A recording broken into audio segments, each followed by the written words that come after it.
continue. First off, let me reiterate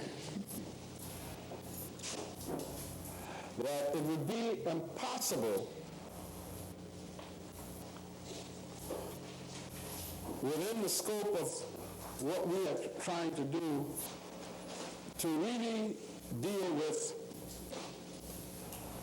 the scope of economics or any aspect of slavery or the African slave trade. One of the problems, of course, as we all are aware now, one of the main problems is the fact that the historiography or the pseudo-historiography has for so long been in the hands of people who, to say the least, had no interest in truth or in conveying any usable knowledge.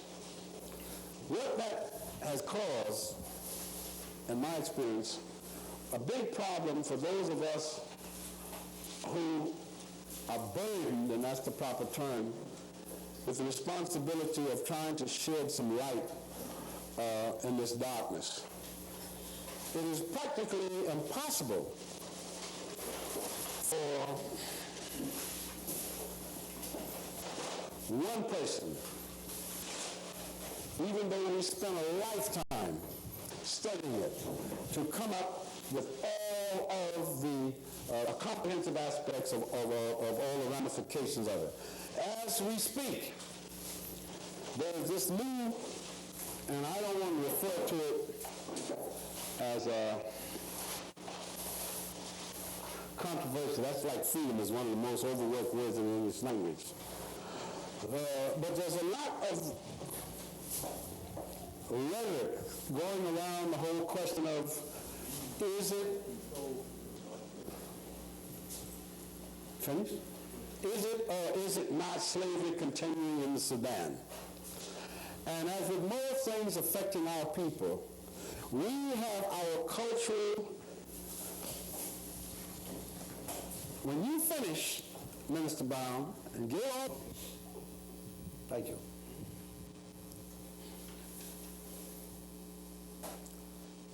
We have our irons in so many other people's cultural fires that sometimes it's difficult for us even to recognize what is ours. So what I mean by this, if we start to talk as Africans about slavery and the consequences, economic or otherwise, in the Sudan, what's the first thing we run up against before we can even look at it objectively? What's the first problem run up against? Islam. Because a whole lot of our folks are into, if that's the word, Islam. So if you want to walk on eggshells, then we're very careful not to step on anybody's feet. And in the consequences, truth might get lost in the shuffle. It takes a brave person, in my experience, to deal openly and honestly with us and our history and culture. I would say being brave, but you also got to be a damn fool and stupid. And I like to think I'm a combination of all of them. Because if you're going to curry favor, you ain't going to get too much done. So the issue then becomes the religion, not slavery. If you look at the history of Christianity in it, once again, people will say, well, the Bible said this or that or the other. You look at the other thing vis-a-vis us and Judaism. The question then comes up, anti-Semitism. Although how the hell I can separate Arabs from Jews in terms of ethnicity, I do not know, but yet some people manage it. So people then are afraid and shy away. I've been being called for the last 6 weeks. What about slavery in Sudan? Does it or does it not exist?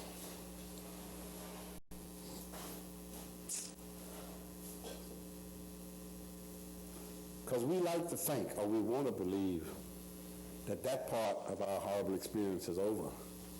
It ain't over. It ain't on in the Sudan. Objectively, and I don't have, by the way, no religious axe to grind. I ain't a Muslim, My Christianity is cultural, not religious or spiritual. I try to deal with the fact of an African man. I ain't no hyphenated African American. I deal with the homeland. Anybody else can decide what they want to be. I'm speaking from my experience and of my knowledge. If we understood more of the historical background of this institution that we call slavery, which we try to do in this class, a lot of this confusion would be cleared up, because we would first have to separate the emotions and things as we would like them to be away from things as they are. We always look at Europeans, and they are a case study of not wanting to deal with any reality that they find uncomfortable. But we have brought some very bad habits in this system. We emulate too damn many of these people's vices and not enough of the virtues. One of the virtues we might emulate is the virtue that when the chips are down, group looks out for group. We have been prone to ask, is it right? I don't agree with her or him. You don't survive like that. The ultimate morality is the morality of group survival. Europeans teach their children this from the cradle. Those of my generation who grew up in the South can tell you, talk to your grandparents, younger people, they'll tell you of how they grew up with some little white child in the 20s or 30s, isolated on a farm, got along well, slept in the bed together, ate at each other's house. Ace doing cool, buddy. What happens when they got 13? Moved out. And in most cases, you go to town on Saturday and you meet this little 13-year-old kid and you say, "Hi, Charlie, my name is Mr. Charles." What has happened?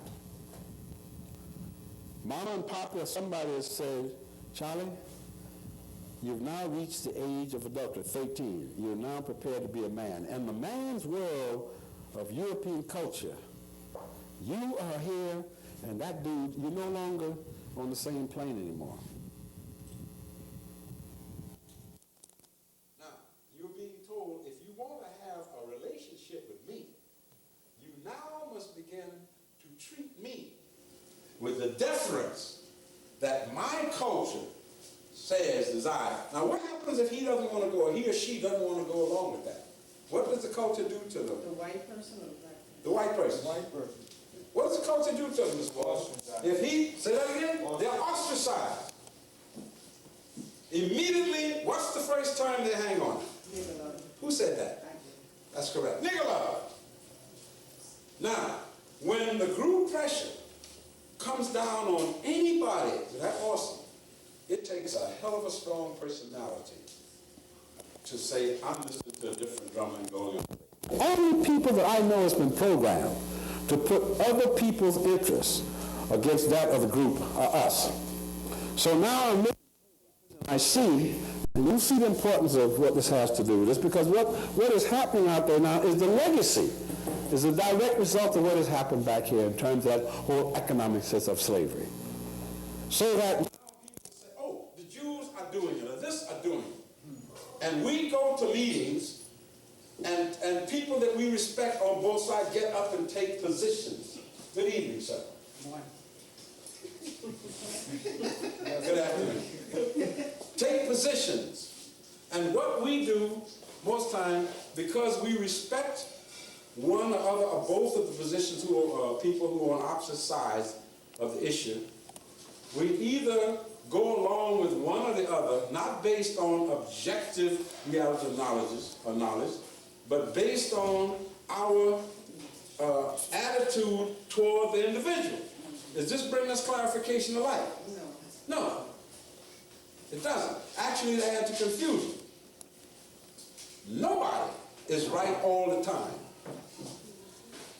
Nobody is wrong all the time. In a situation like this, the question, I'm just using this one example, the question of slavery existing or non-existing in the Sudan is very simple to come to. How do you come to it? I would hope by the time we finish these 5 or 6 series here, it will be very clear what the issue is. Not because of what I say, but because that is the way the thing falls out. When we look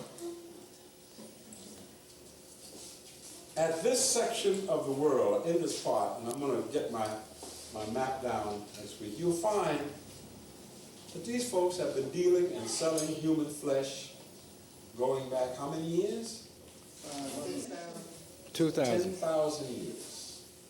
10,000 years. 10,000 years. The only thing that has changed in that time is the group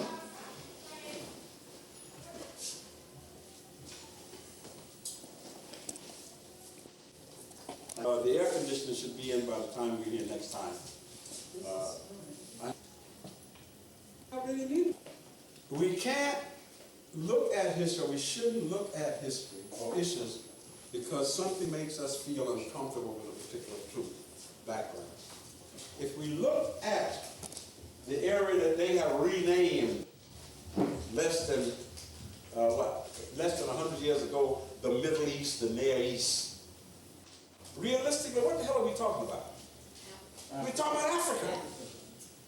We are talking about Africa. We allow people to pick up geographical land masses and psychologically, emotionally, economically, just pick them up and shift them around wherever they want to. And this becomes very hard because I recall a lady that we were discussing once the question of Egypt. And the Europeans, as you know, they have a shift maybe every 50 years. And this lady, a lady of color, insisted that Egypt could not be in Africa. And according to her, her logic was perfectly sane. She says because Egypt, she knew this, is one of the oldest civilizations in the world. How could it be in Africa? Now, what are you really saying when you put it like that? A lot of people can't know civilized. I mean, obviously, there's no such thing as being African and being civilized. So if you're talking about a civilization that goes back 10 or 15,000 years, obviously, no matter where it was, it couldn't be African. I had to come home and get a map like a damn fool and walk like 5 blocks. And I said, here's a map of Africa, and over up here is Egypt. The lady looked at me with a straight face and said, yes, Professor, you're right, but it's right at the tip.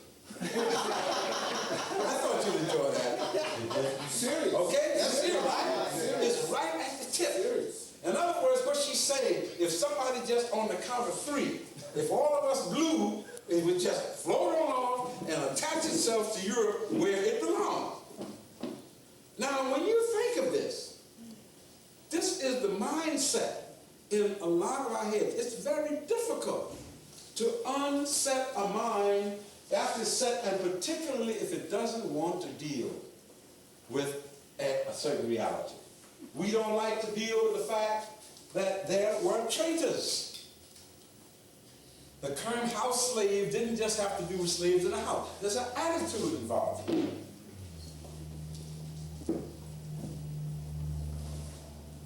If we're not willing to open our minds and look at it objectively, how can we really say that we're interested in going back and looking at this? Because the complexities are awesome. If we talk about the economics of this thing, and if we just say, okay, we will start from 1443, when the Portuguese brought a shipload of our folk, captured, not enslaved, back into Lisbon. And immediately says, okay, we will enslave them because they captured some of our people, we didn't get them back. And the Africans immediately went and converted and became Catholics. Why? Because it didn't take them long to find out that at that time, the history of Catholic Spain was you could not enslave a Catholic. Now that's very difficult sometimes for us to understand because they weren't even talking about race. You could be white, and this is what you must get through your heads. You could be white as this wall, and if you had the wrong religion, they put your butt underneath the gun. Now when we look at this slavery, then again look at the slavery of here.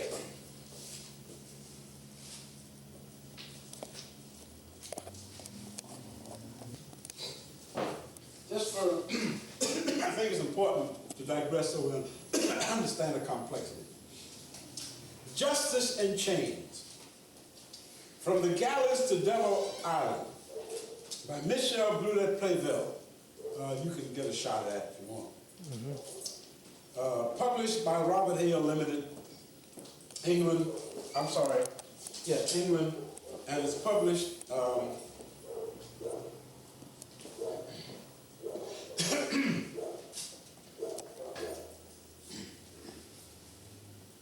just for openness. Let me share this with you.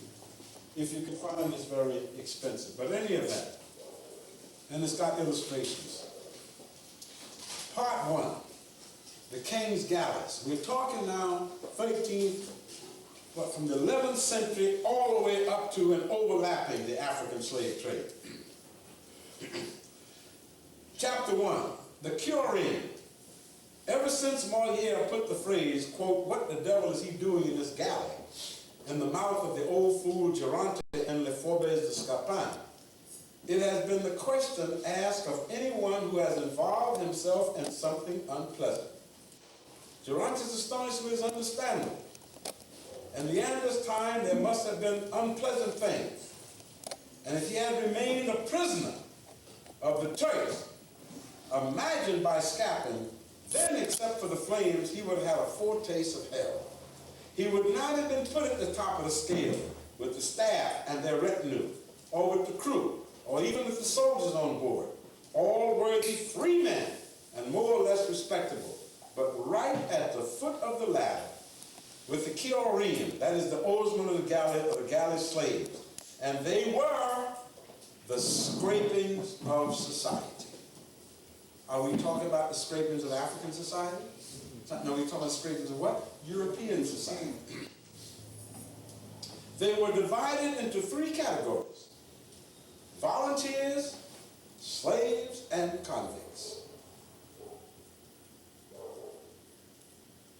When one knows the life they led, it is hard to believe that they were men willing to share the life of a galley slave. But the truth is that until the last years of the active existence of the galleys, that is coming down to the 18th century, there were usually between 250 to 275 men on each galley. You know, these things belong because they acted like ships, all carried by muscle power. All over the Mediterranean one time, these people are hauling tons and tons of stuff, spices, other slaves, all being propelled by manpower. So Victor Hugo didn't have to look for a magic formula when he wrote about Les Miserables and Jean Valjean. That came right out of the life of somebody he knew. Now, they were usually called bonvoglios, from the Italian of his own will, or free will. And most of the slaves were indeed recruited from Italy. They were a contemptible collection of good-for-nothings, drunken louts, who for a penny a day in port and 4 pennies a day at sea, sold themselves for a term of years and were prepared to be treated in the same way as the slaves and convicts who formed the majority of the galleys. They were chained, clothed, fed, and beaten like the others. Yeah. You saying that these aren't ships? That these are like... The galleys really were what we would call oversized boats.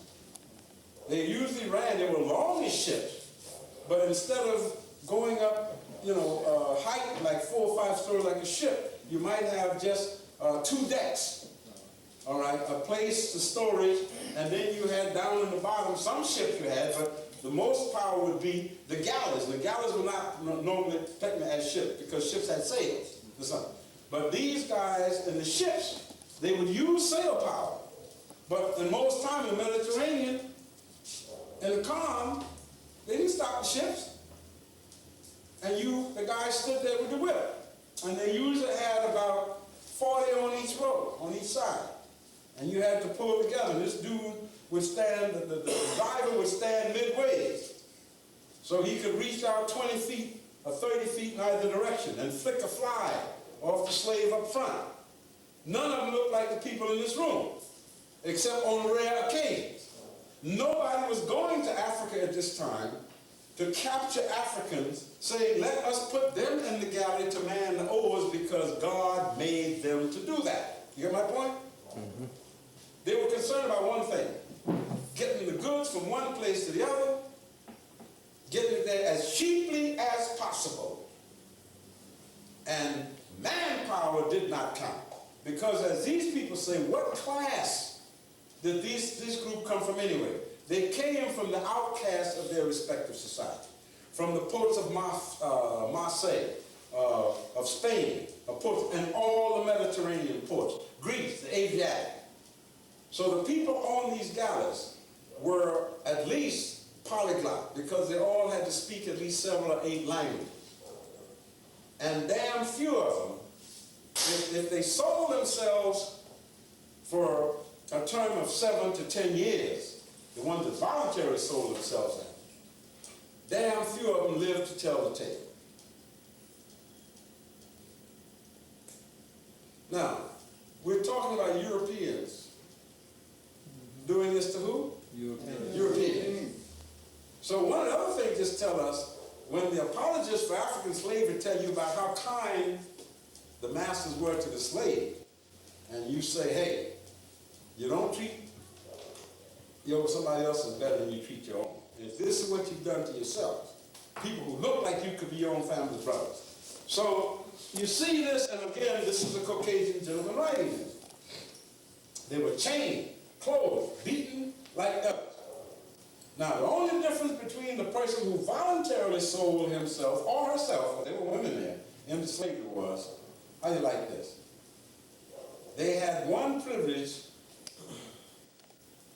which was, while the convicts and slaves had cropped hair and were clean shaven, the voluntary slaves had the right to sport a mustache. I'm sorry to do this to y'all, but no, I ain't weak, all right? They were thought nothing of and were far from being the cream of the galleys' strength. It was rather among the second category, that of the slaves, involuntary, that the best element was to be found. It was not that slaves were treated any better for being slaves, but the way they were recruited permitted a choice of healthy, strong, and still young men who could give the maximum return for their keep. And they were all referred to as Turks, whether they came from Turkey or any other corner of the Mediterranean, from Eastern Europe, the Levant, or Morocco. They were slaves for the simple reason that they were Muslims. Tie that in with what we're going to Sudan. What did I say? They were slaves for the simple reason that if you were a Muslim, that was tantamount to being called a Turk.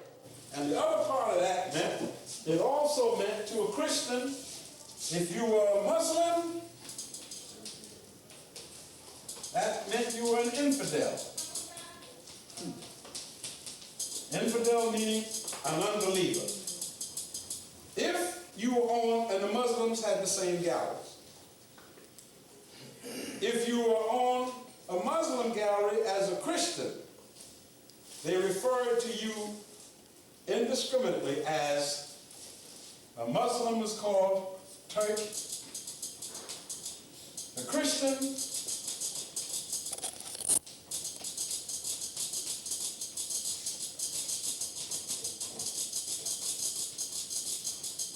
Stop it. Called Franks. And again, in any event,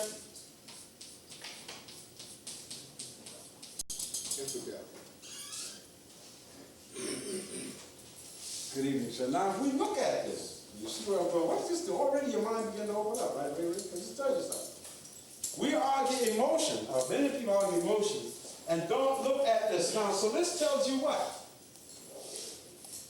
The Muslim grabs Christians and threw them in their galleries, and the Christians, of course, were infidels, and they were called Franks. All Christians, whether you were black, blue, green, they didn't give a damn what your race was. Is that good? This came later. Race only came in the latter half to when the Christians began now to justify race or color as the rationale for slavery. And you can see in this time, they couldn't care whether you was as white as a sheep or as dark as the inside of the pit of the lowest portion of hell. The rationale was, I want somebody to do work, cheap labor, to get this gallery with this stuff from A to B with the least cost to myself.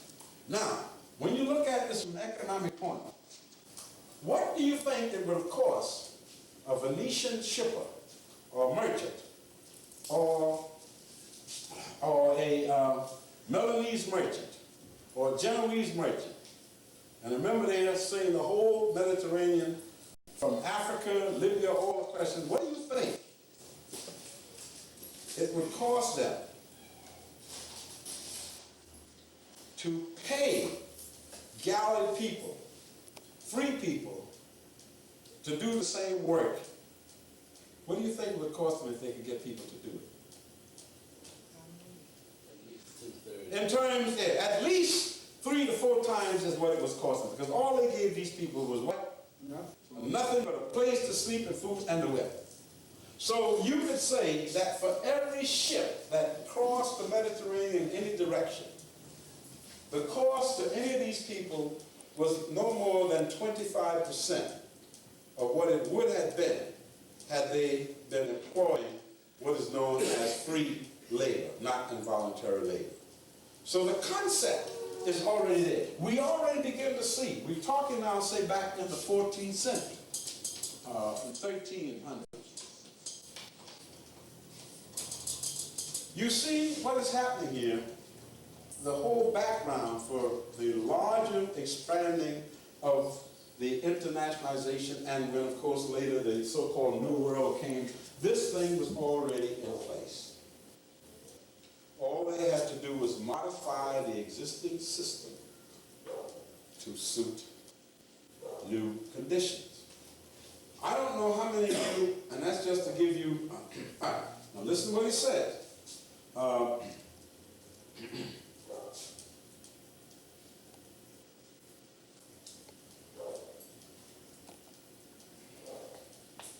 Born under the sign of the crescent instead of the cross, they were condemned to drag out their lives in the Christian galleys of Venus, Genoa, and surprise, surprise, the Pope.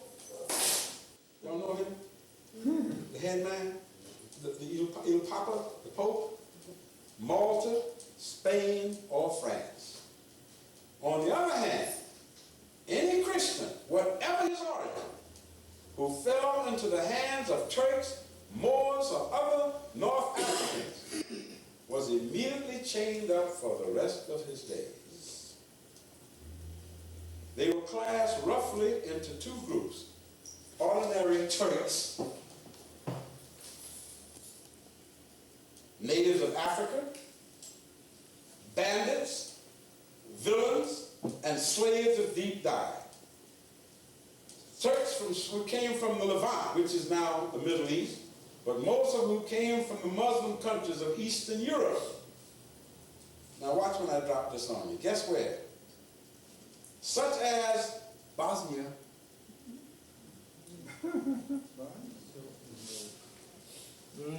Y'all ain't seen that word in a long time, have you?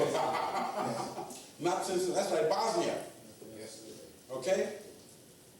They forget that Islam has a long tradition in East Europe. That's what the struggle is about there today. I've told you all this before. Ain't got a damn thing to do with ethnic cleansing. They're all Slavs. What it's got to do with, nobody says, is what? Religion. But do you see them getting us up in arms about what the hell's going on in Bosnia, or the so-called former Yugoslavia? Most of us don't even know this connection, do we? Well, yes or no? No. Now, and the idea of not getting you to think logically and see what comes where. Now, they came from Bosnia and Transylvania, the home of the vaunted Mr. Dracula. Most often captured from Barbary coast galleys, they were held in some islands of the Aegean Sea or transported to Venice, one of the biggest markets for Muslim slaves.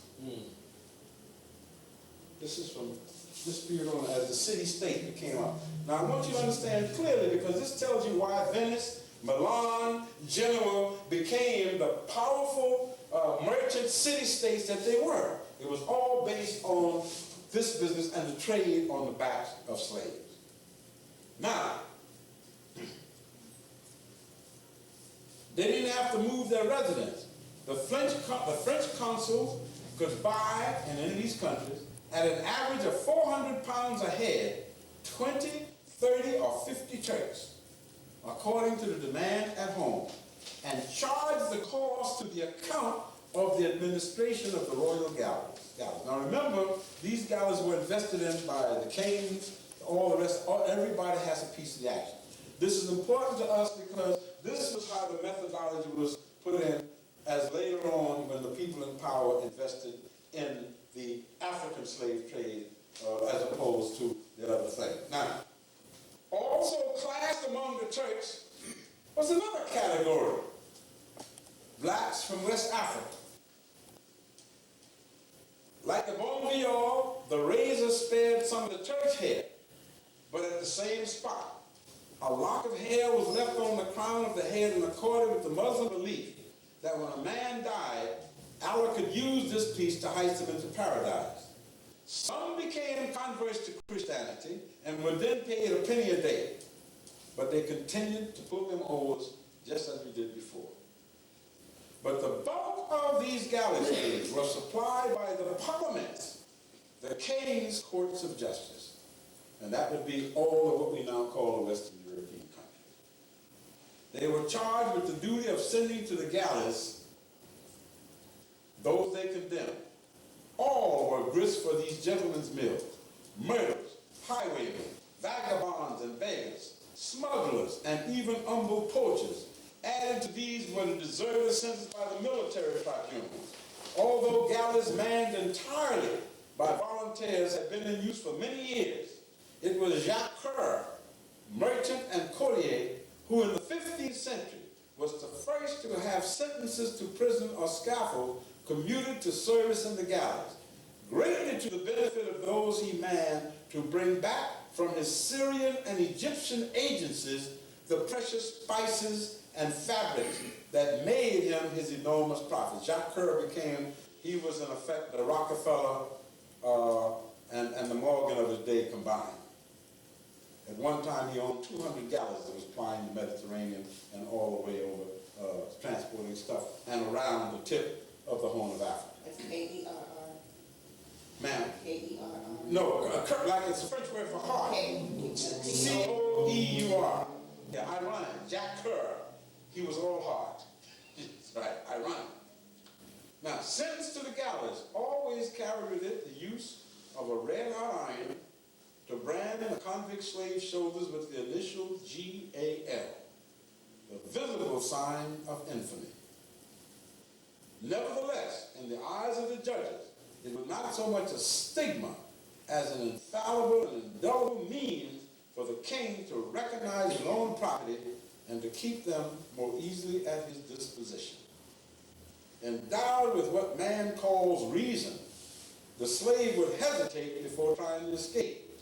He well knew that no document of identity, however well it was forged, could explain away those inconvenient initials, G-A-L. Even if he did make good his escape, any policeman, official, or even simple citizen whose suspicions were aroused by his appearance will only have to bare his shoulder to identify him. The same system is used on the ranches of the New World.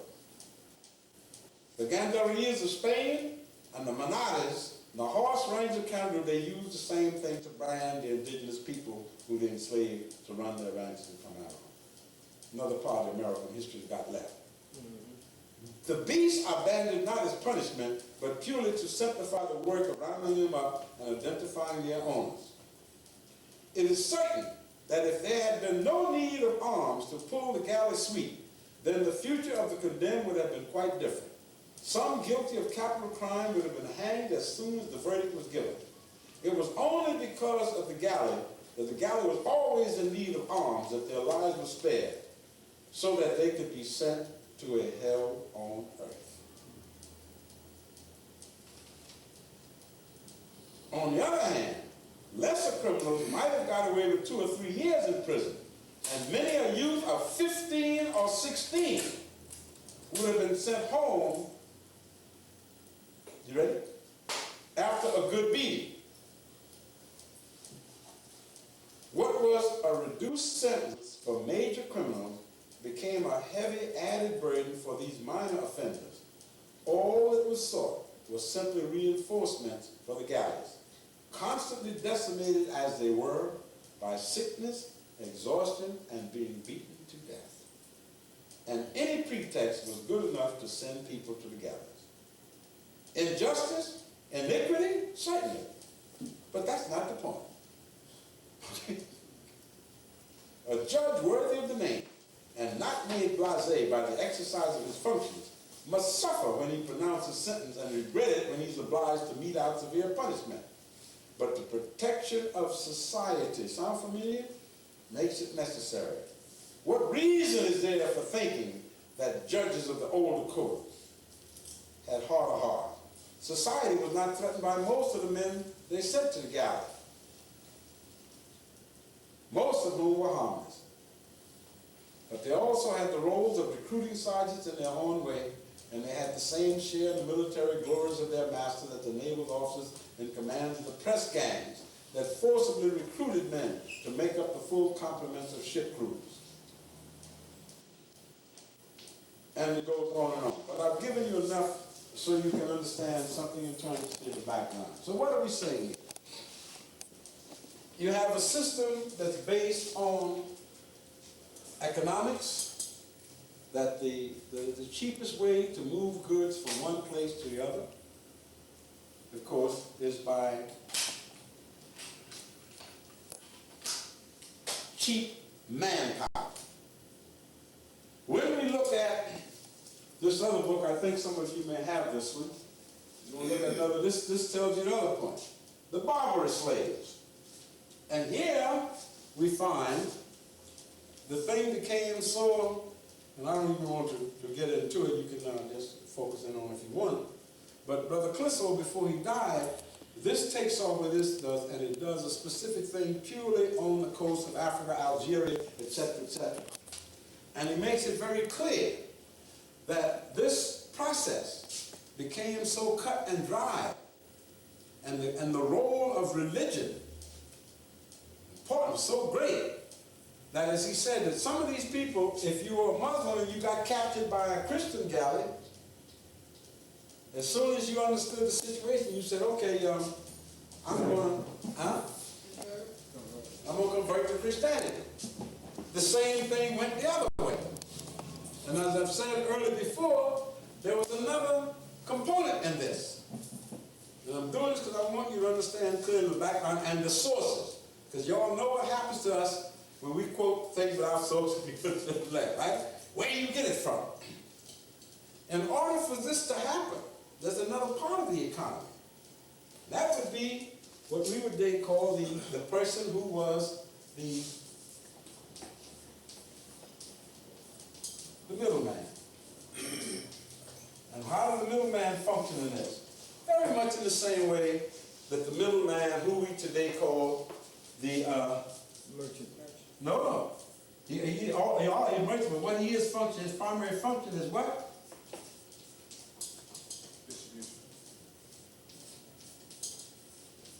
He's a distributor. And they dealt with these human beings in a very cut and dry fashion. The only difference was in other words, what does a distributor do here in distributing goods? What he does, well, let's look at it. Let's take cornflakes. Corn. The distributor, through his agent, makes a contract to buy X number of thousand bushels of corn. Some will be going for grits. Some will be going for cornflakes. Some will be going as byproducts and slope other things. But the middle person, the farmer, grows the corn. He's the farmer. The middle person takes it to a central place, and what he does, some of it goes out here to the Kellogg's, the cornflake person. Another one goes out here to Quaker, the grits person. Another one may go out here to, where else would he go? Some would go, a whole lot would go to Chicago. Why? That's right. Because Chicago was what? The hog butcher to the world. So while you were waiting to slaughter, this animals had to be fed. So part of this corn go. The person that did that, the contractor, was known as the distributor. He pulled in from here, and then sent it out in other directions. The distributors here, in terms, so instead of corn, you're now dealing with humans. And now, there was one group of people, and we need to get this down, and I'm going to get it. There was one group of people whose religion made them the enemies of both the Christians and Muslims. Who are we talking about? Who's the third group? Jews. That is correct. So,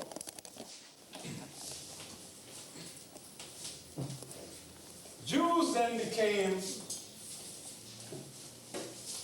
the distributors of the system. If you want to look at this page of Barbary slaves, if I can find it here someplace, where on what page it tells you here, Mr. Clissold, you see when people yell and scream and you don't look at nothing, gives you a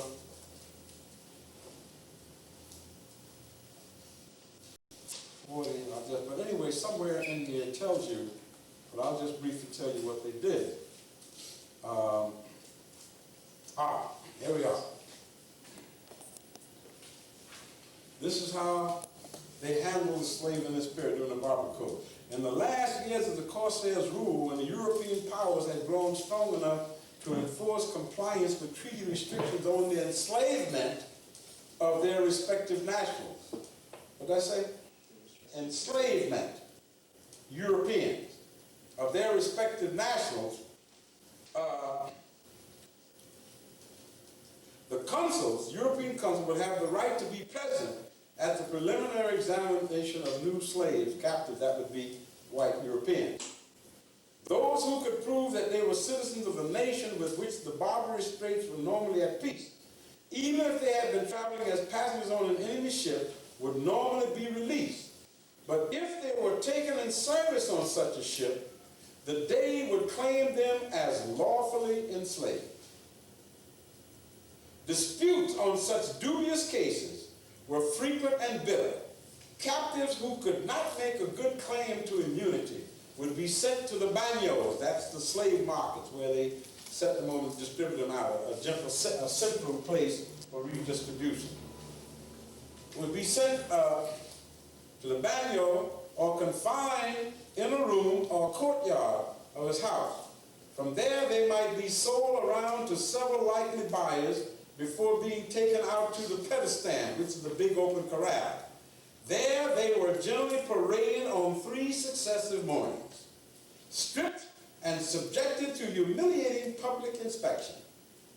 Professional auctioneers, again we're still talking Europeans here, would take charge of them, walking them up and down, occasionally prodding them to make them show their paces by running and jumping, whilst declaiming the qualities of their merchandise and inviting bids for the auction, which was held later in the day. The more valuable slaves were paraded singly, the rest in batches. Their inspection and the assessment of their potential value was a skilled business in which Jewish middlemen specialized.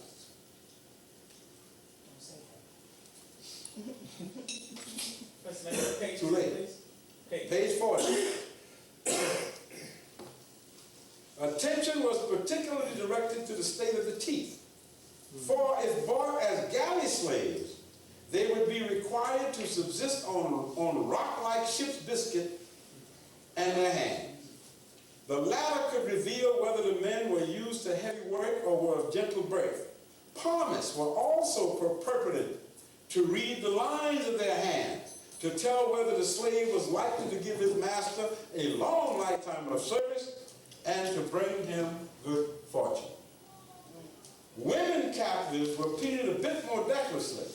The distinguished and attractive amongst them were being confined in a lattice apartment where they could be inspected with greater intimacy. Joseph Pitts, an English slave who accompanied his master, Muslim, on travels to other Muslim lands, observed that in the Cairo slave market, I assume you know where Cairo is, quote, although the women and maidens are veiled, yet the chapmen have liberty, that is the salesmen, to view their faces and to put their fingers into their mouth, to feel their teeth and their breasts. And further, as I have been informed, they are sometimes permitted by the sellers to be searched to see whether they are virgins or not.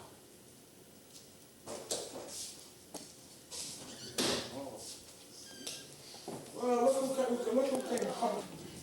If you think that this is by way of being an accident or something unusual, I now take you to a book by an outstanding Jewish scholar, A History of the Jews. And it was written by Solomon Grayzel, Grayzel. Can you move it on this? Yes, sir. Are you working? Or? I got it. And it's published by the Jewish Publication Society of America. And here is what Dr. Grayzel tells us, and I know I've said this before, but for new people, you need to understand it so people can say, well, where are you coming from? Chapter 2, Economics, Society, and Religion. In an era of peace and prosperity makes it possible for the Jews to help develop medieval society and transplant Jewish traditions and learning to Western Europe. Now remember we just talked earlier, we touched on Bosnia and former Yugoslavia. So what goes around, some things don't change. When we last spoke of the economic, this is part 1, economic foundation, another economic change. When we last spoke of the economic activity of Western European Jews, we saw many of them engaged in farming. This continued for about 3 centuries, from about 350 to 650 AD. Then another change began to take place. Gradually, Jewish farmers and landowners became merchants. Since the Jews are now credited, rightly or wrongly, with an inborn ability to trade, it may be well to note the process by which they became identified with the trading occupation. And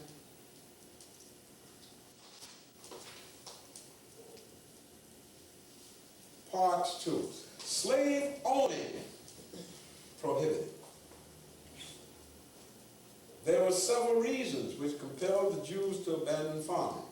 One of these was the attitude of the Christian church, so we back here, another part of geography, the Christian church toward the owning of slaves by Jews. In those days, agricultural tools and methods were primitive, and farming required human labor by many hands. Such hard work was done by slaves. Now we're back talking about the year, 350, 400 AD. Are we talking about Africa? No. We're talking Western Europe. Hard work done by who? slaves. So who are they enslaving? Their own people. Now, and he goes on to say, slavery was then an accepted institution in Western Europe. How many of you found this out? I'm sure they taught you this in your college courses, right? The church, too, had slaves working on its lands. These were men and women captured in war, whom their captors preferred to sell rather than kill. Now, slaves naturally adopt the customs and manners of the master's household.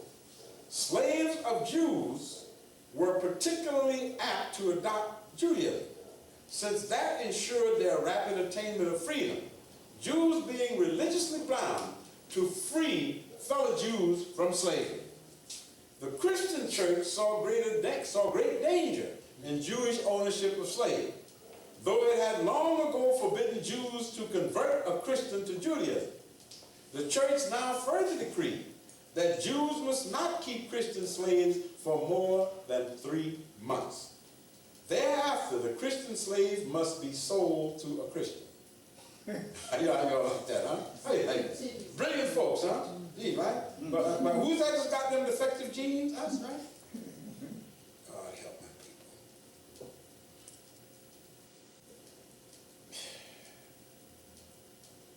Even pagan slaves were ordered freed or sold 3 months after their conversion to Christianity. That is, if they were owned by Jews. At the same time, the church re-emphasized its old decree forbidding Jews to convert pagans to Judaism. The effect of these church laws, when the church was finally able to enforce them, was to make it impossible for Jews to maintain themselves as farmers. In Spain, Jewish owners of estates lost their land during the century of Visigothic persecution. In France, they held them a little longer, but in the end, they had to give them up there as well as in Italy. Then he goes on to tell you about the economic commerce, in which he says, let me find this.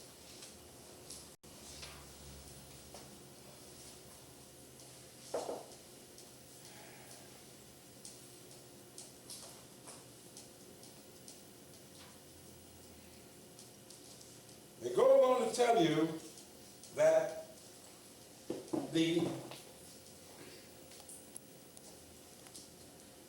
when you look at the same thing later on in the question of Civil War in the United States, you find that fundamentally Jewish members in the South, of course, played exactly the same role as middlemen, aside from ownership, as was played back in the Middle Ages in terms of acting as the middlemen between the Barbary slaves. And as Clissold tells us in his book,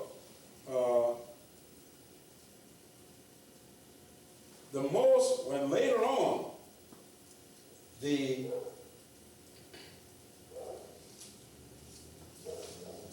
movement of slavery then moved further east to the people who, for obvious reasons, we today call what?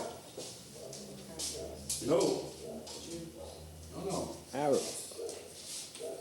Slavs. Slavs.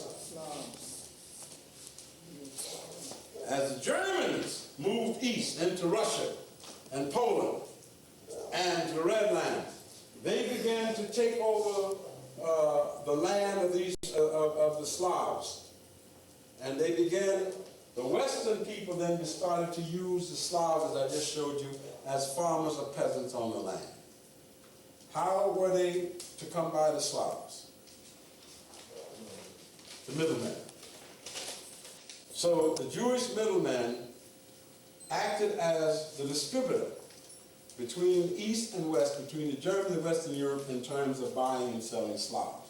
And there are those who today say one of the reasons for this tremendous residue of anti-Semitism in places such as Poland and Russia is due to this history. I wouldn't know about it, but I would say certainly it is certainly in terms of a possibility. Some people, now when I started out by saying one of our problems is I see not enough of us remember our history.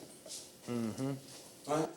And if you don't have a historic memory, the need to support the survival of the group is not going to be a top priority.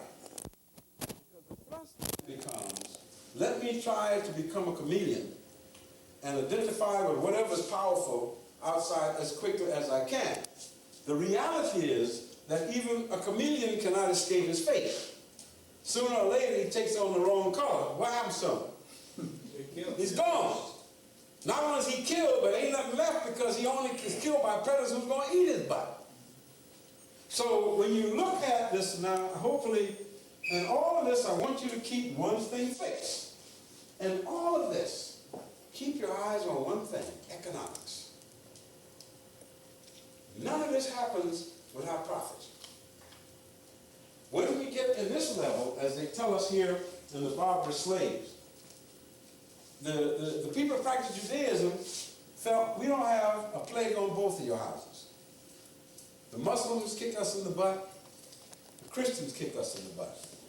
So therefore, we are ideally situated to go up and down the Mediterranean, and they would buy Christian slaves from Muslims and sell them over in Italy. As a matter of fact, the Europeans were not above buying their own. One of the main countries that was involved in enslaving its own people was Italy. Many times people would ransom Italian slaves from Africa and pack them on a boat, going back across the Mediterranean to Italy, where they assumed when they touch home soil, they're down kissing the ground and they just swap one batch of chains for another. And the language, of course. Your master now speaks Italian rather than Arabic. So, looking at this in just fundamental economic terms, out of this developed, as I said, Milan, Genoa, and all the Italian city-states. What was their commerce based on? Slavery. Slavery. Slavery, both. Oh, this is my brother. His name is Mackey. Yes. Well, you can see that. Just look at it.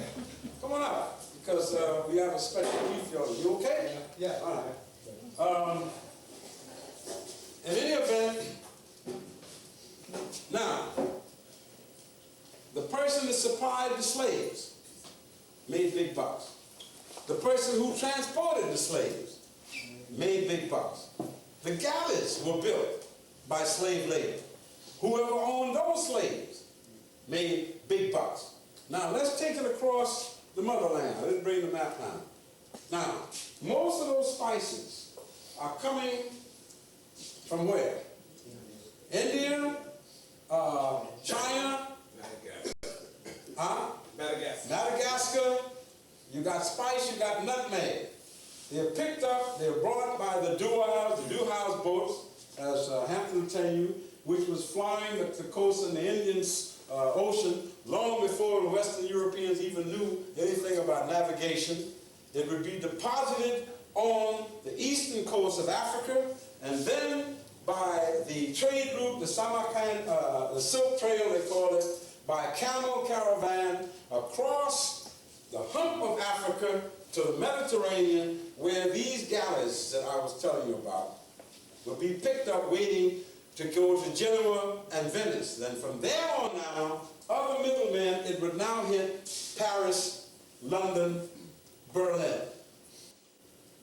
A pound of pepper at that time would cost today's equivalent of $10. A pound of pepper. Remember, no refrigeration.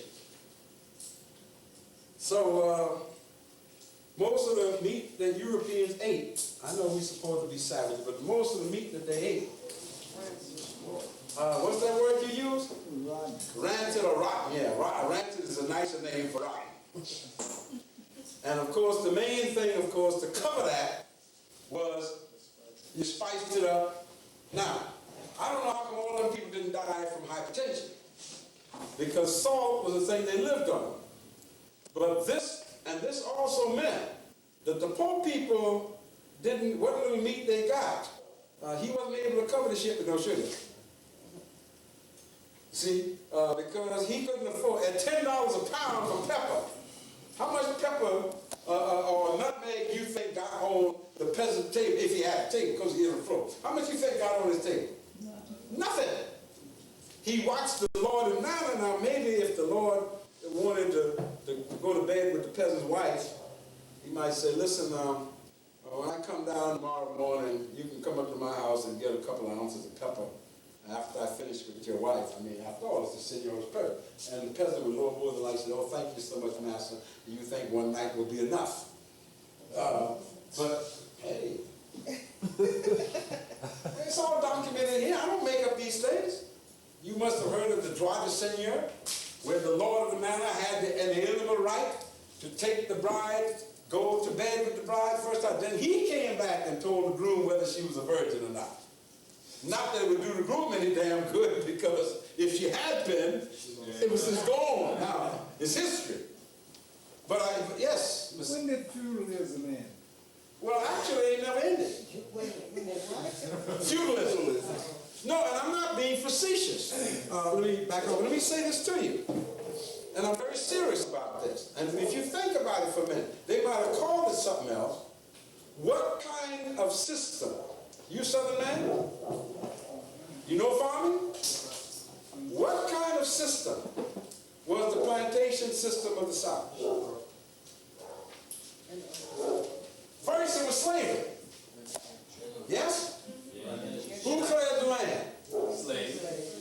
Who planted? Slave. Who irrigated? Slave. The plantation was what? Watch this now. We'll make my point. The plantation was as far, I'm talking about before we get to the sharecropping. In the early days, the plantation was as close to being self-sufficient as the masters could possibly make it. Who made the bricks? Slave. Carpentry. Slave. Blacksmith. Slave. Planted. Slave. Harvested. Slave. Ginned. Slave. What then was bought off of that? All right, what about seed crops for the next year's planting? Save. Slave. Slave. Truck farming, what do you call that? Table vegetables? Slave. Yes? Mm-hmm. Was anything, what about the meats? Such as you, chickens, poultry, Off the farm. cattle, Off the farm. dairy products, Off the farm. clothing. Off the farm. What little did the slave have? He's labor. That's right. Now, most of them on the best plantation we know, the slave was given one pair of rough canvas type pants and a thing per year. A pair of skin that he went around the top. Of course, in the summer, he wore nothing. The slave children had a little thing like what my mama and my mother used to take, a little pullover thing, and they were expected to run around, no underwear, no nothing. Would you agree that's a good description? Yes. Would you agree, Nan? It's a pretty good description. All right, let's go back now and look at that thing they call feudalism.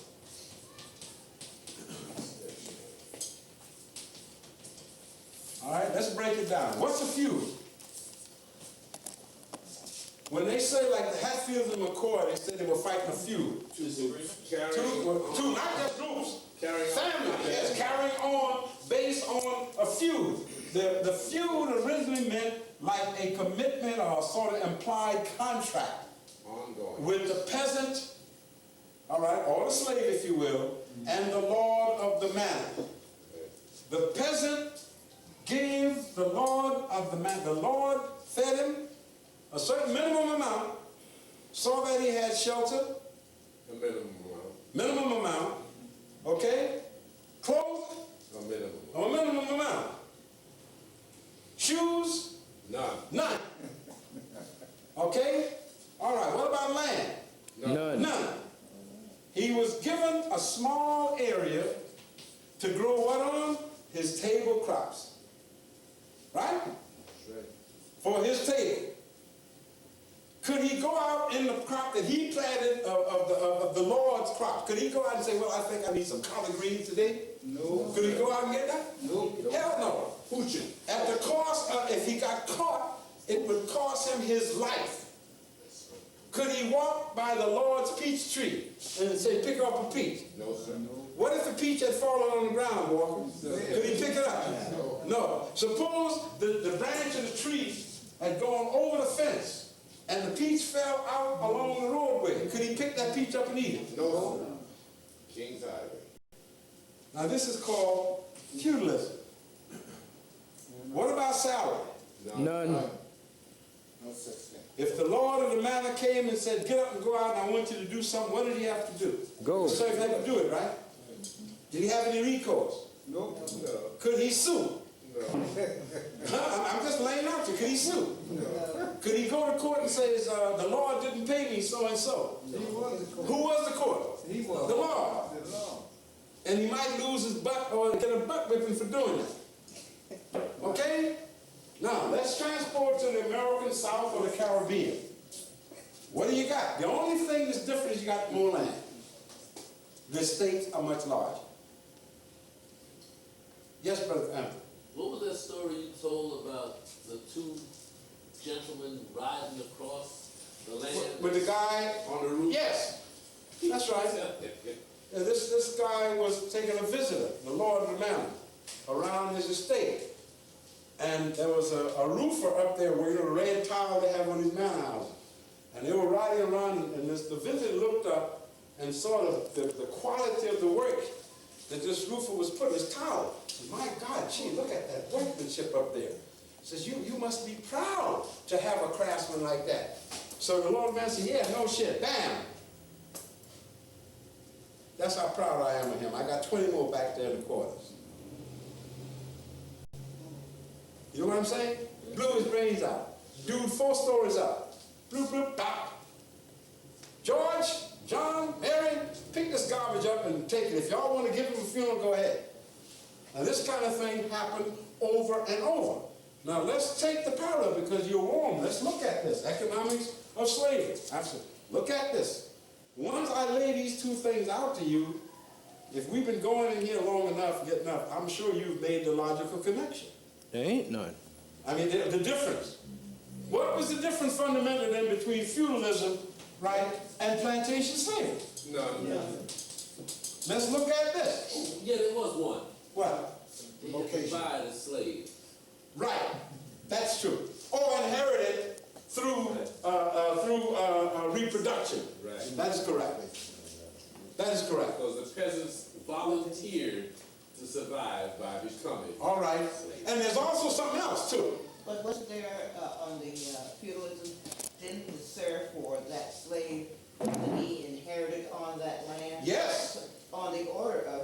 And he couldn't go anywhere. That's right. He was tied, bond. That's why they call him a bond servant.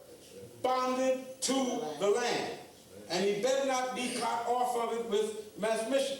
Now I want you to understand clearly when you compare this, and I know some people may get all upset with me about it, and I'm going to do a little short thing because I got a pleasant surprise for you this evening. When you really analyze this and look at feudalism and look at plantation slavery in North and South America, you see very clearly the parallel. There are certain differences. The one thing that the slave was, here was a head on, was he or she didn't have to go fight for the master. Right. The feudal bond servant, if the master says, all right, I'm going to go kick Teddy Bear's butt, go get your crossbows or whatnot, you now got to go, the feudal servant got to go get his crossbow and go fight him. At least, when they asked us to go fight, they made a promise of freedom. But they didn't promise these brilliant white people nothing. Now, if the genes are so superior, tell me if I'm crazy, because I try to think logically. If this is a question of superior genes, why did this damn system last for 2,000 years? And the change only came about gradually. not the system. Because what we went through in the South was just a different variation of the same thing, modified for different circumstances. Will anybody argue against that? Right? Because when you look at the plantation closed system economically, the master didn't take nothing. What about entertainment? Who provided entertainment on the plantation? The The slave. slave. Right? Who provided? The slave. Whether it was fiddling, whether it was dancing, the slave provided. You died. You was buried in a coffin. Everybody, master and servant, buried in a coffin made by who? The slave carpenter. Remember a couple of weeks ago when we were talking about Thomas Jefferson and Sally Hemings'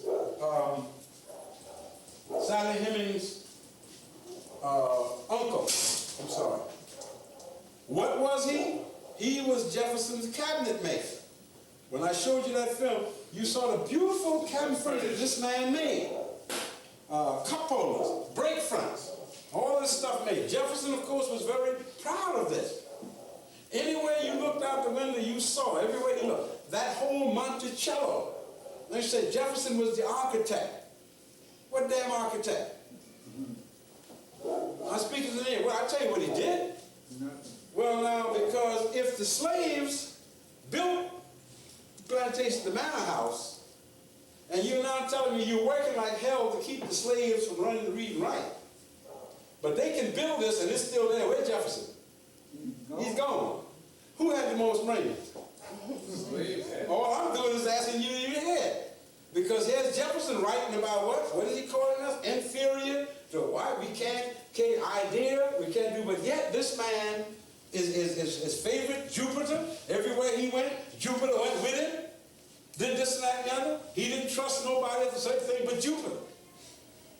When we studied the life of these people, Johnny, one thing, that's right, in order, if we got to be deaf, dumb, blind, and stupid, to assume that at some point they will change. Let me just jump ahead for a minute to make a comparison here. In today's times, and the Daily News, it may be in some other papers, I don't know. But there is a story about Senator Bob Dole of Kansas. He made a speech last night at some Republican place somewhere out, or wherever the hell. And you know, it's now the most popular thing now is African bashing. You know, that's the thing now. They all do that. They don't even bother with the code words ain't even there anymore. You know, and he made a criticism. Now, I want you to make a connection here. He's criticizing Hollywood. They are dirty out filth and garbage and this stuff. They're turning junk and run family values. But nobody said to Bob Dole he needs to resign. Obviously his name ain't Leonard Jeffers. Right. Okay? He calls it this, and now, then he jumps on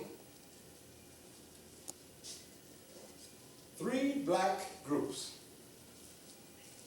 Ghetto, what is it? Ghetto Boys. Ghetto Boys. 2 Live. 2 Live and Ice-T. Okay. And then he jumps all over Time Warner. Now, interestingly enough, I know this is a coincidence because the senator certainly would not be a racist. But the thing that I find fascinating and a coincidence is of all the big entertainment conglomerates, which one of them, and y'all don't need 3 guesses for this, which one of them has a black CEO? None. No, sir. No, Time Warner. Time Warner. Oh, Possible. Huh? that's the woman. From Brooklyn. No, man, Richard Parsons. Richard Parsons, and I just saw him on, because, and listen, y'all, I ain't brilliant, I just saw him on TV Sunday. He was on a panel show, 5 to 6 on Channel 13 Sunday.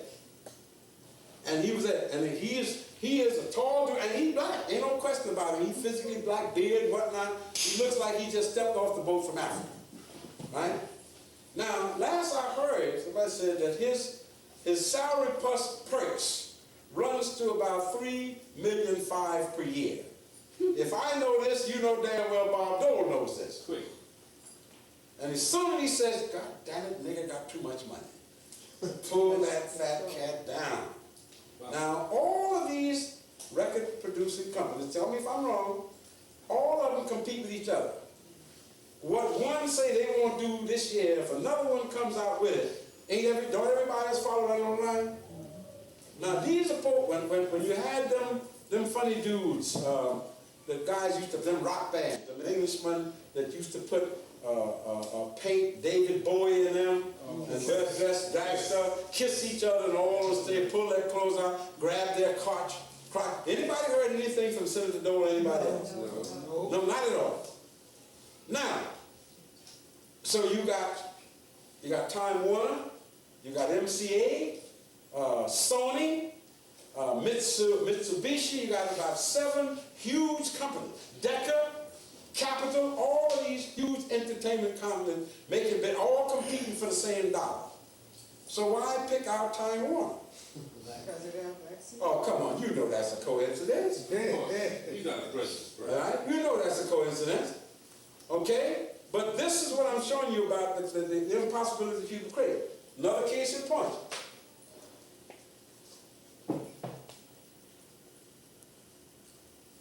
Bill Cosby got along pretty good. Cars smooth, laid back. Nobody paid too much attention to Cosby selling his Jello commercial with all the kids around. Hey, you know, Cosby's the kind of black man you wouldn't mind living next door to you. You know, neighborhood. Decent guy, soft humor, nothing threatening. And then Cosby did too bad. He got a PhD. Then he went and donated $20 million to Spelman, whose chief officer was my friend. And then, when they said NBC was up for grab, he put in a bid. Now let me see. The one who don't know what that's about, don't come back here no more. All right? Immediately. I'm tired of looking at Cosby. Every time I look on the TV, there he is. Don't he have nothing else to do? He's the worst dressed man in the world. Now who the hell? He's a comedian. He's not a fighter. Worst dressed man is. Terrible. Why don't they find something else for him? Cosby had 2 shows since then. How many of them lasted? How many of them lasted? How many of you think it's gonna last? So they're saying, okay, so the question is never about eliminating jobs, it's about eliminating us. And it doesn't matter. This is the thing you need to understand, that we as a group, I think, must understand. We're going to understand this. This business of hiding ain't no hiding place. Unfortunately, we ain't invisible. We might not like that. And wearing all that plaster down, Marcel garbage on the hair and blonde hair, none of that's going to change nothing. It just get you laughed at as a damn fool, which you are. But then you look at, and if they can't get you one way, they have no problem with suicide. We have 2 things right now. 2 long-standing, ever since there's been a government, there's been a Secretary of Commerce. Of course. They want to get rid of HUD. HUD has a dude, Cisneros, who they've made an honorary African. And so therefore... You're not an honorary white anymore. No, he found that out. And they're out, yes. Well, because of the situation with the Nation of Islam, Well, you tell me, come on. And they're saying, that he didn't tell her, he was less than candid. No, what's that funny word? Oh, he was not forthcoming with the FBI about what the relationship was or how much money that he gave his ex-mistress. I don't know what the hell that got to do with him being Secretary of Welfare. Alphonse Diamanto could go in and get things for his brother, his cousin, and all, and they say, hey, that's all right, Al gets up there and insult Judge, no big deal. So now they are investigating him. They tried 3 times to get Ron Brown, and so now Janet Reno says, okay, we'll put the FBI on him again, and if nothing else works, we'll do to him what we did to the Branch Davidians. You know, we ice him and things from Pharaoh. So now they're saying, but to make sure that there's no comeback, we don't want to have another Ron Brown. Now, it's not even a question whether you like Ron or not, but this is the mentality of these people. If we eliminate the damn cabinet, we don't have to worry about it. You can't have nobody as secretary of a non-existent cabinet. Joyce Elders made a terrible faux pas. She exposed to the world that young people masturbate. Old people too. Hey, you think I love that. Old people too. Okay, another, wait a minute. That can't be. Listen, that can't be. No, because this country has, before we came to mess it up, they were loaded with family values. And in family values, we don't do things like this. So now you have now just exploded. You know, you've done me in again by, oh my God, you're telling me that the corruption has always been here? So then from what I just gave you all about the gallows and the crime, where do these people get this business about getting back to what America was? You know, everything was good, no crimes, no blacks. They might like it to be that way. That's whole cloth. Man? That's whole cloth. Yeah. So you're sitting there going through this garbage, and people are believing it. I'm looking for my contract, but it ain't got here in the mail yet. So poor Joyce Elders is gone. But once you go crazy, as my grandma used to say, you're going fool. They even got poor Henry Foster, and they accused him of being guilty of something that happened before he was born. I mean, where were you on the night of March the 31st when that program, the Tuskegee Syphilis program? Well, I'm sorry, I wasn't born. What if it wasn't you, it was your daddy? Now, while we laugh at it, one of the problems that we have, I think, as a people, is that we keep allowing these people to set the tone for us. So when I tell you, if you look at feudalism, and as you said, the plantation slavery went into what? Sharecropping. Well, how much of an improvement was that for the former slave? Economically. No. At the end of the year, you owe them money anyway. All right? John, you're almost broke even this year. If you have another good year like that, you might get out of debt. So, if you look at it in terms, they might call it another name, but the concept of feudalism continued. Even when I was growing up in the South, it was standard operating procedure that it was expected. And this is a way of keeping people subservient and keeping them degraded in their misery. The dude said, how many times have I heard some black person say to another, my brother's back there, he'll tell you we were 13 children. And you hear the dude say, nigga, I'll kill you and pay for you. I ain't gonna spend a day. My boss, if I go to jail, I kill you tonight, and this is Saturday long, I might be there until Monday morning, my boss come and get me out. Oh yes, of course. That meant that, and Monday morning, He was the judge anyway. didn't matter. He was everything. He was part of, so what did he say? He was part of a closed system. There's no way that that judge was going to go against this nephew, because everybody understood. Even in the watch what's happening here. I walk up to Miss Malone, for whatever reason, and I blow her brains out. And this guy comes, and he's the sheriff, and he picks me up. And I said, that's all right, I'll be out in the field Monday morning, Saturday night. I tell you, call my boss, Mr. Jones. Tell him I'm in jail and to come get me. Jones just calls the sheriff or the judge. They got my nigger in jail. I deal with the real world, children. I got my nigger in jail. As a matter of fact, the sheriff is going to call in. Oh, okay? The minute you say, I'm Mr. Someone is trying to Yes, thank you. walk. So Monday morning or whatever, all right, John, come on out, go. Now watch what's happening here. Let's analyze this in terms of our situation and post-slavery traumatic syndrome, which most of us suffer from. Look at what is happening in this process. By doing this, you're saying to all blacks, you ain't nothing. Your life doesn't mean anything.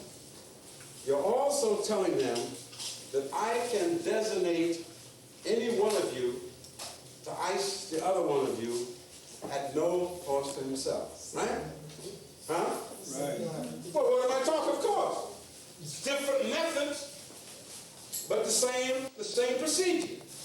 You put somebody in and you get a Cornel West, a Skip Gates, I name names, Thomas Sowell, 4 or 5 of these people out there, and they're all quoted as Europeans as being top economists.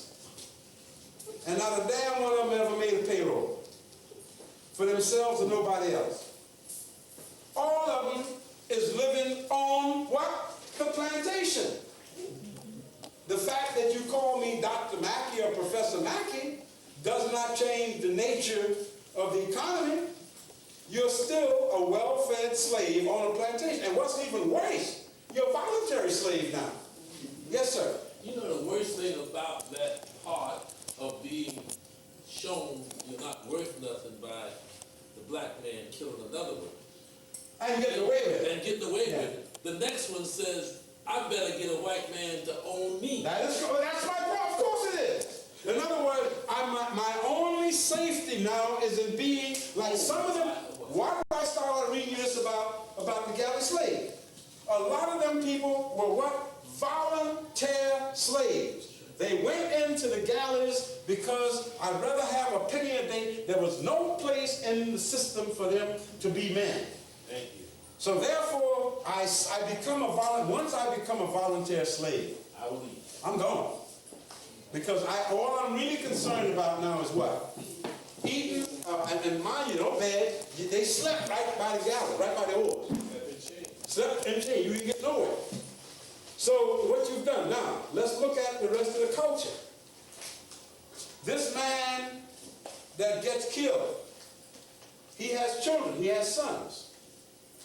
The sons observe that the father can be washed away, and it means nothing to nobody. What does that do to their manhood? Finish.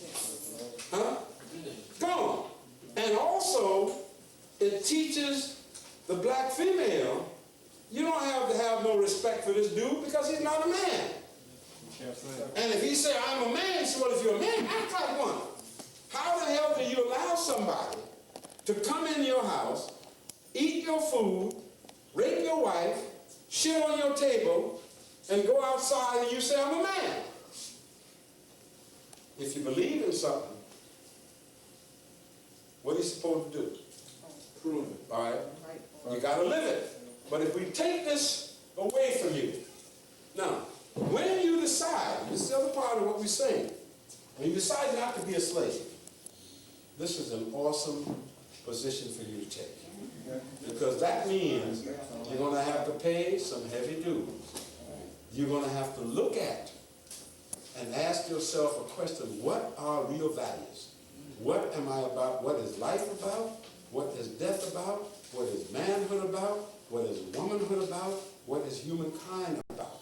And if we cannot answer all of those questions in the affirmative, then you're better off, maybe, being a volunteer slave.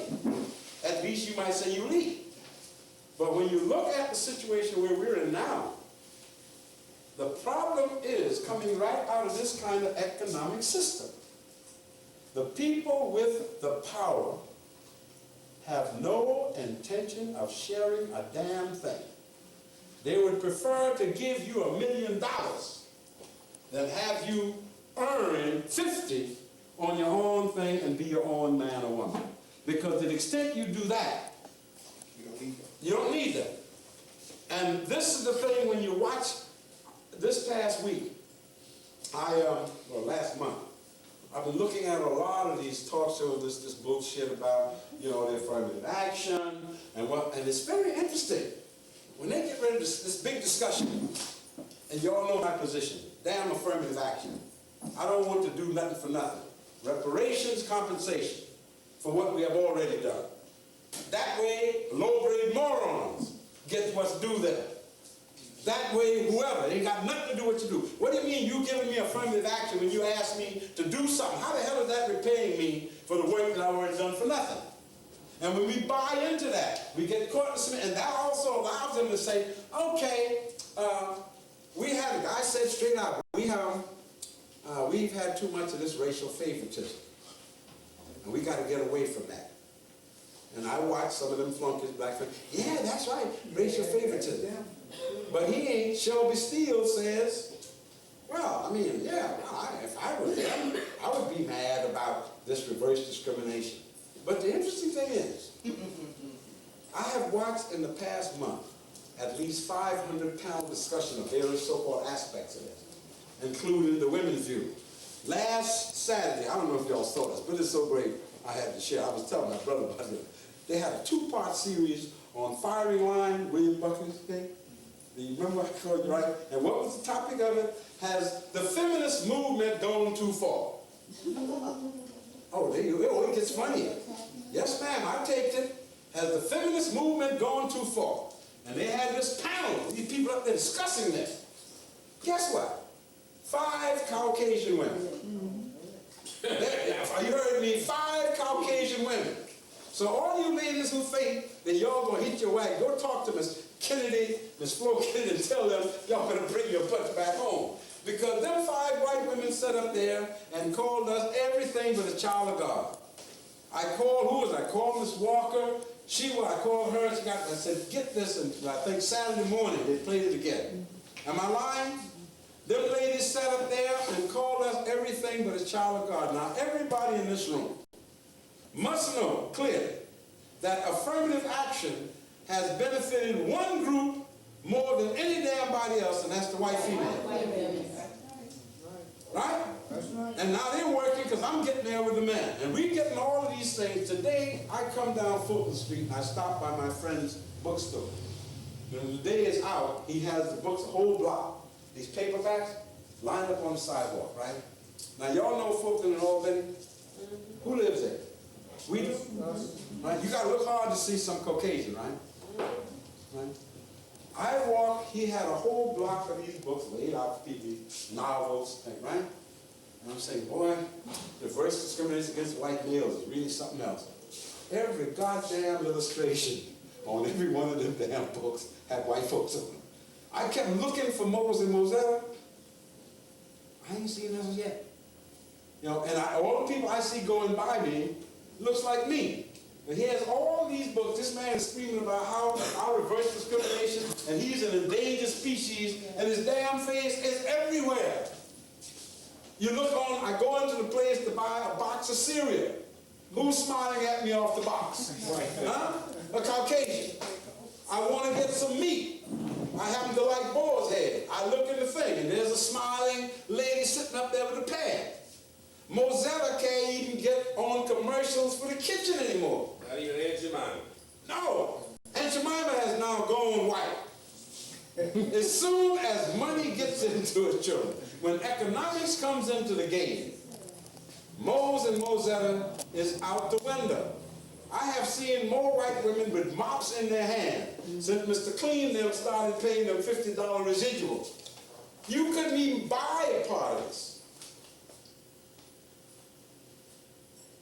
I think it was, and I hope you'll allow me to repeat this because Miss Walter, we talked this morning, she told me about what her grandma said. It sounds so pithy of how we used to buy it.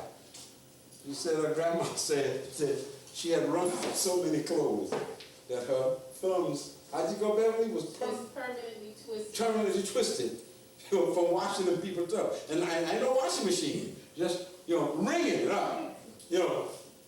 And, you know, we've all had mothers that worked like hell for these things.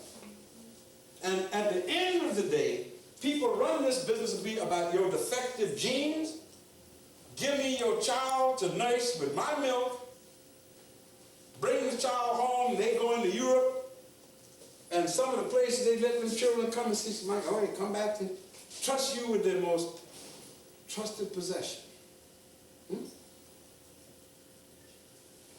So, just in terms of an overview, then when you finally find some of the clues, you have to risk being called names. But if you're afraid of being called names, what they say, if you can't stand the heat, no, don't even go into it. Just leave it alone. Now, hopefully, this has given you part 2. We'll do part 3 coming in next week. Is Mackey Senior. This is the youngest member of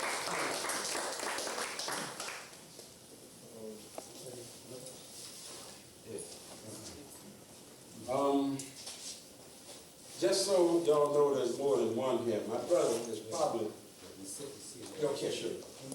My brother is certainly one of the top poets in this country. And he has published quite a bit of beautiful poetry. I've been privileged to put some of his stuff in, poems in, and I asked him, he stopped by Sunday, and I said, I'd like to share from this with my class. Can you bring some material for sale, sir? We'll just take it over. I would like them to now come up, and when you're ready. And I don't know if either one of his favorite poems, but poetry is a very powerful tool in the writing. He wrote a poem which I thought, and I still think, is so indicative of our mother. And also, by extension, how we survive as a people. Than a nickel and a nail. Sometimes the nail is even rusty. So whenever you are ready, Hernandez Mackey, you can...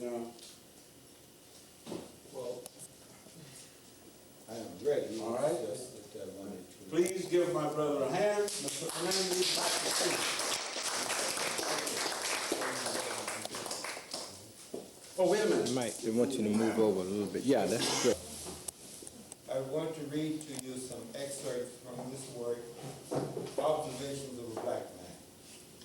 I've attempted here to capture the spirit of our experience from the time we came to this country and throughout our sojourn here.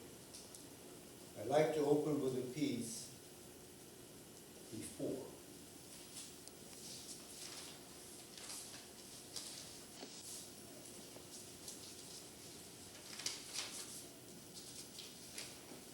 Before. Witch doctors cured my ills. They charged me no fee. Before you came to test your art on me, the herbs they used in natural state to rob from our faith made me feel great. Those roots and leaves that you, in defiance, did mince, grind, weigh, and labor science, were simply my witch doctor's skill that you had made me feel good. Yours, your stove, my will. It's true. I worship as my gods the things that you and I can hear around us sing. Things we feel, caress, and in our weakness, the things to which we cling until our soul, our very precious soul, are taken from you. Well, primitively I did live, you say. I simply say, I found your ways quite strange. But seeing nothing wrong with your lifestyle, it was my ways that you said to change. Green was my forest, and my Nile was blue. My plains abounded in jaguar. My little hut was thatched and happy too. My woman bore no shame of hair or hue. My unsilver neighbor spoke to me true. My kids were gay, they sang and danced to you. My niece, I killed each day. I dressed it too. And then your fearless great white hunters came. Their 30-30 rifles fell within that I had school spear. Held a chain, pull my plow or ride. But my land, the missionaries now control. They say a fair exchange for God is gold. And ivory, diamonds, and my black bag. And still, you said that I owed you. I gave you back your lust, your greed, your God, your hue, your hair, your valiant soul. And now, before the now runs red, I give you before.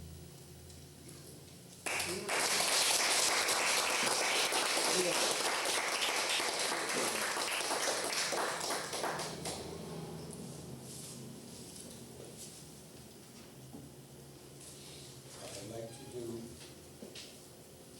the birth of soul food.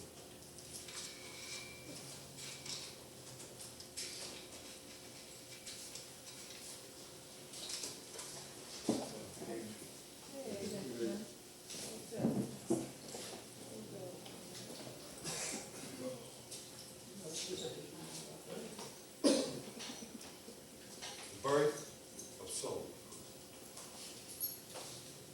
The corn-fed hogs they raised that year provided lots of meat. But all the ham, whom also took, slaves, he gave to feed.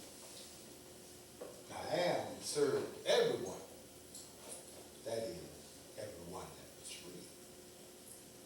But ham, the slave could only crave, because all he'd see was meat.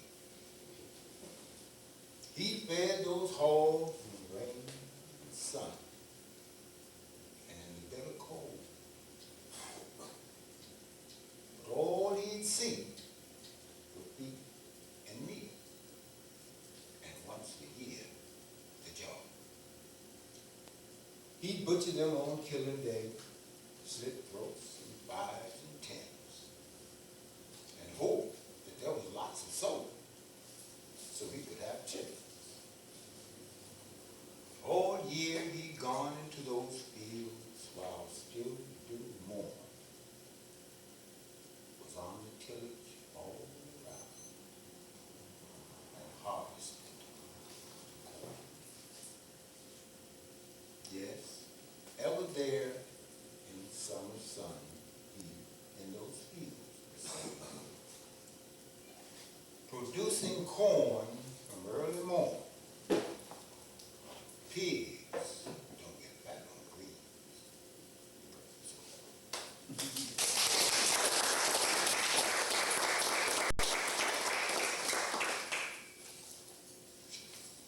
The bloody banquet.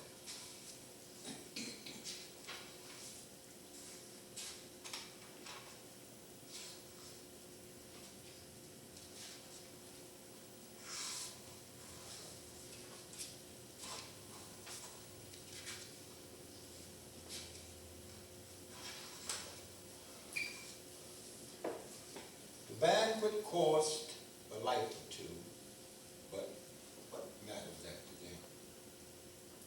They justify their actions by denying the slaves were men. Each julep that they drank that day, or cut of beef they ate, had cost a mother's youngest son, or grandpa, Lord his name. The women seem to have no care of how the riches came. Perhaps that is the reason that old Massa had wished. Now Massa would be leaving soon beneath the stars and